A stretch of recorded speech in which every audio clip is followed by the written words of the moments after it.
Hello everyone, स्वागत है आप सभी का मेरे यूट्यूब चैनल बेस्ट सरकारी नौकरी पर। 5 पैसे और 10 पैसों के कुल 90 सिक्के हैं। सभी सिक्कों का मूल्य 7 रुपये है। तो इसमें 5 पैसों के सिक्के कितने हैं भैया? अगर 90 सिक्के हैं 5 पैसे के और 10 पैसे के, कितने हैं टोटल? 90 सिक्के। रुपए कितने बनते हैं उनसे? 7। भैया एक बात देखो, अगर सारे के सारे सिक्के 5 पैसे के होते तो कितने रुपए बनते? 5 रम 45, 4.5 रुपीज़। अगर सारे 10 पैसे के होते तो 9 रुपये बनते। पर बने कितने हैं हमारे? 7 बने हैं ना। यहाँ 5 पैसे वाले लिख लो, ये 10 पैसे के बने कितने? 7। एलिगेशन लगा दिया हमने 2, यहाँ आ गया 2.5। ठीक है, ये कर दिया 5, 4, डबल कर दिया हमने दोनों को। हमारे आ गई वैल्यू 4:5। 4:5 में है ये सिक्के। हमसे क्या पूछा है? तो इसमें 5 पैसों के सिक्के कितने होंगे? 5 पैसों के 4 हैं, टोटल 9 गुणा सिक्के कितने थे? 90, 10, 40। 5 पैसे के 40 सिक्के थे हमारे पास। कोई दिक्कत आप सभी को? अगला प्रश्न 15, 25 तथा 29 का एलसीएम निकालना है भैया हमें। 15, 25, 29 का एलसीएम। भैया 29 ले लेंगे, 29 का तो कोई फैक्टर ही नहीं है। फिर ले लिया हमने 25। 25 में फैक्टर आ रहा है 15, 1, 5 आ रहा है। बचा कितना है इसमें? 3। 29 गुणा 25 गुणा 3, 29 गुणा 75। कैलकुलेशन इजी बनाने के लिए हमने कर लिया 30 - 1 गुणा 75। 75 दिया 225 माइनस का 75, उत्तर आ गया हमारा 2175। कोई दिक्कत आप सभी को? अगला क्या कह रखा है हमसे? 44, 4, 7, 5। इनमें हमें करना है और 82 उत्तर लाना। अब भैया इन्हें करने के लिए 82 उत्तर आना, अगर सबसे पहला क्या दे रखा है? ए। हमसे मल्टीप्लाई करने को कह दिया। अगर हमने 44 में 7, 4 की मल्टीप्लाई कर दी तो हमारा उत्तर तो आने का ही नहीं 82 कैसे भी करके। अगर जोड़ कर दिया, जोड़ करके देख लो, 44, 4, 48, फिर भाग, यहाँ तो पॉइंट में जाएगा, फिर यहाँ भी पॉइंट, तीसरे ऑप्शन में भी पॉइंट में जाएगा। पॉइंट में हमारा उत्तर है नहीं। ऑप्शन नंबर 4 बचा हमारे पास। ऑप्शन नंबर 4 का पुट करके देख लो, डिवाइड प्लस इंटू प्लस, ये 11 into 7 plus 5, 77 plus 5 82 equal to 82। हमारा एलएचएस आरएचएस के बराबर आ गया। हमारा उत्तर हो गया ऑप्शन नंबर डी। ठीक है, अगला प्रश्न, एक दुकानदार एक वस्तु को पर 320 रुपये अंकित करता है। यदि 10% की छूट के बाद भी उसको 20% का लाभ होता है तो उस वस्तु का क्रय मूल्य ज्ञात कीजिए। भैया अगर 320 एमआरपी है, 10% की छूट दे देता है वो, 10% की छूट देने के बाद में कितने रुपए बैठे? 288। 320 का 10% 32, 32 घटा के 288। क्या कहता है? इस पे भी उसे 20% का लाभ होता है। अगर भैया 20% का लाभ होता है तो 120% की वैल्यू नहीं होगी क्या ये आपकी? 120% अगर 288 है, हमसे पूछा है क्रय मूल्य। क्रय मूल्य सीपी होता है 100%। 100% निकालने का अगर 120% 288 है, 100% कितना होगा? 100% निकालने के लिए 288 गुणा 100 बटे 120, 12 दूनी 44, वो 12 दूनी 24, 4 12 चौक 48, 240 हमारा हो गया सीपी, क्रय मूल्य। अगला प्रश्न, एक नाव की गति धारा के विपरीत दिशा में 40 किलोमीटर प्रति घंटा है स्थिर जल में।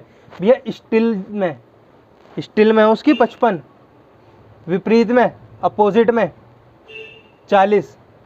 भैया धारा की कितनी है? फिर 15 होगी धारा की।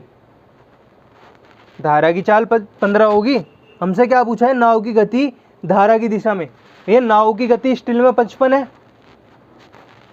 क्या कहता है? धारा की हमारी गति निकली 15, धारा की जोड़ देंगे, धारा के साथ में निकालनी है तो हमें, उत्तर आ गया हमारा 70 किलोमीटर प्रति घंटा। कोई दिक्कत आप सभी को?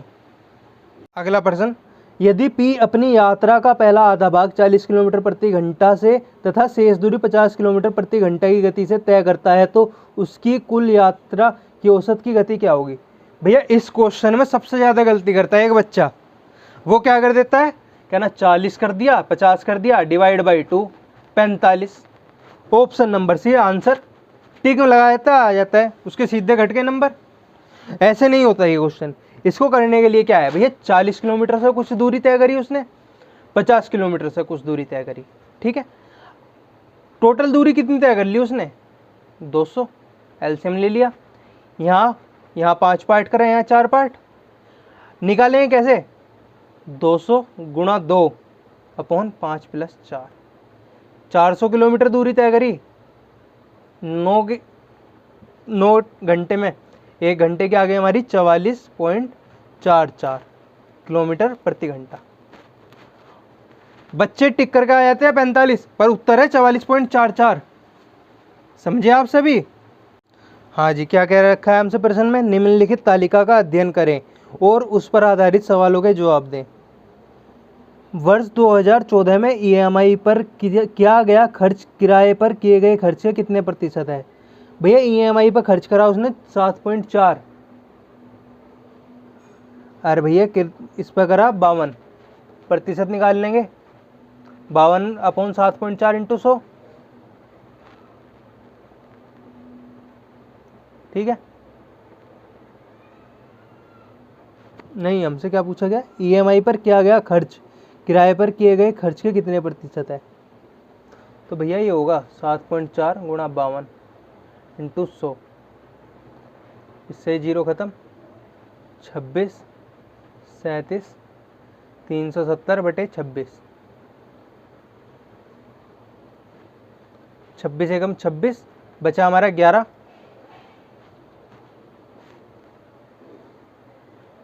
26 दूनी 52, 104 4